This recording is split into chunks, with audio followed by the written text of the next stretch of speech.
for coming my presentation. I'm Sung-Gwi came from Tokyo Denki University in Japan. Today, I would like to talk about extraction of voluntary muscle contraction based on PCA reconstruction error with a reference of skin deformation at passive movement. So firstly, the background. The onset of stroke leads a significant decrease in motor function. So for recovery of the motor function, the selection of optimal intervention is necessary. So to select optimal intervention, assessment of body function is necessary. In the clinical site, stage level of the assessment, such as Brunstone stage, was used. So not only the stage level assessment, but also kinematic information-based assessment was also used. However, patients with severe upper limb impairments, they cannot perform voluntary joint movement. So existing assessment tool cannot be used. So in this case, we need to use muscle activity-based assessment to assess their motor function. So such as surface electromyogram, SEMG. The SEMG reflects level of muscle contraction. However, SEMG has one limitation. In general case, amplitude of target voluntary movement of SEMG was normalized by SEMG on maximal voluntary contraction. However, severe upper limb impairment case, our target voluntary movement is just maximal voluntary contraction itself. So we cannot normalize the EMG amplitude. So normalization of muscle activity is very important to compare the motor function between each days for rehabilitation. So another reference for normalization is necessary. In our previous work, we focused on skin deformation during the passive and voluntary movement. And by using principal component analysis, first of all, we measured the skin deformation on the upper arm using a distance sensor array, and record the skin deformation during elbow joint movement.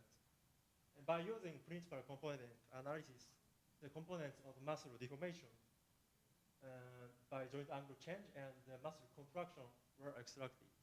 So based on this result, now we are trying to use the extracted muscle deformation as a reference for the normalization, like this figure. So for this approach, we have now one problem. So in previous study, we extracted the muscle deformation data and muscle contraction data by using the both skin deformation at passive movement and voluntary movement for training of PCA transformation matrix. But control movement measurable from the patient is limited only passive movement. So for assessment, PCA cannot run information about muscle contraction. So to solve the problem, in this study, we developed an extraction method of voluntary muscle contraction based on reconstruction error of PCA, referencing skin deformation at passive movement. So next is the method. So we correct skin deformation with 5 subjects. And the target movement is 3 types of elbow joint movement. One is passive and voluntary isotonic and voluntary isometric. This is an experimental environment. So all the elbow joint movement was performed on the table to cut the gravity. So elbow joint movement is related to the activity of upper arm muscles. So we measured the upper arm deformation, skin deformation on the upper arm using distance sensor array. And the isometric elbow flexion force was acquired by the force sensor. Now subjects adjust the flexion force by seeing the visual feedback of the force on the monitor. And the movement speed was controlled by metronome beat. And this is a distance sensor array, which is the measurement device of skin deformation. In this study, measured skin deformation is 16 dimensional. Since we use 4 distance sensor units, and each distance sensor unit measures the displacement on 4 points. This is an example of sensor output. So, and this is an experiment, detailed experimental condition. In passive and voluntary isotonic movement, subject repeat 5 times of elbow flexion and extension like this figure. In passive movement, subject keeping relaxed and experimenter move their arms. In the voluntary isotonic movement, the subject repeat 5 times of flexion force exertion and relaxation. And we set 7 levels of flexion force. First is the maximum voluntary force, and 80, 60, 40, 20, 10, and 5% MVF. So after collecting the data, we extract the muscle contraction using the reconstruction error of PCA. The first, the original feature vector X was complexed to the Y by using the AP. AP is the PCA transformation matrix trained by only passive movement. So now the AP dimension of the AP is 16, is the channel number and the number of channel, and M is the number of principal component which is used for the reconstruction. And in reconstruction step, the complex feature vector was reconstructed using AT as a X hat. And finally, the reconstruction error between original feature vector and reconstruction feature vector was calculated as Euclidean distance. Now, principal components were adjusted to represent just muscle deformation. So the error will increase with amount of muscle contraction. In the partial movement, partial movement only includes muscle deformation, so error will be small. And in voluntary movement condition, the skin deformation includes muscle deformation and contraction, so the error will be large, will become large. So for the evaluation, we calculate the ratio of reconstruction error as an evaluation index Q. Here, EP is the reconstruction error of partial movement, and ET is the reconstruction error of target movement. It's kind of the range of the reconstruction error. And if the reconstruction error reflects the amount of voluntary muscle contraction, the Q value become more than 1.0 in all of the voluntary movement, and Q value will increase with friction force like this relation. So this is the result of experiment. It is an example of reconstruction error calculated by only first principal component. The reconstruction error increased with elbow flexion and force exertion.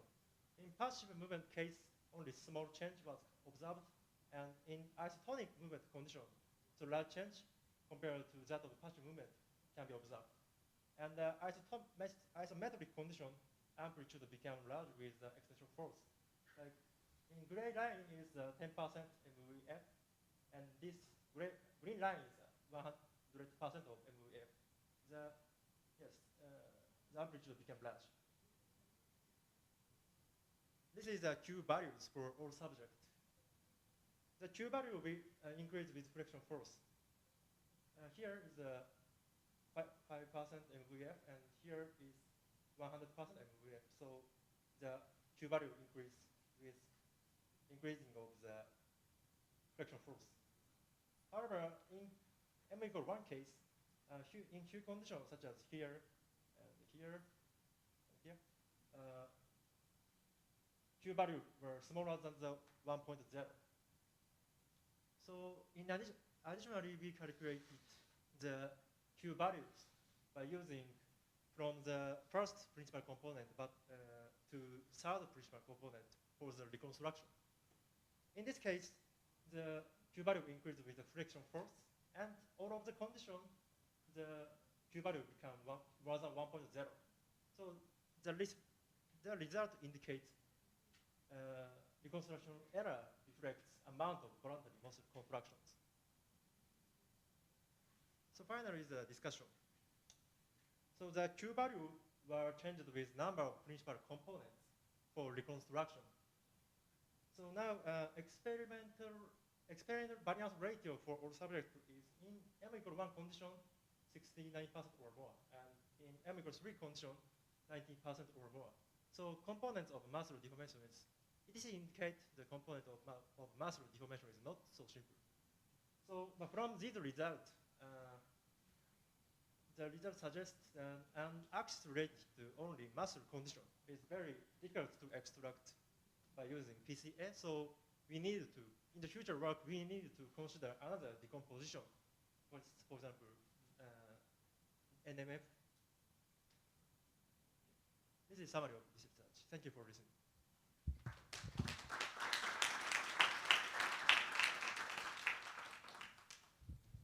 Any questions?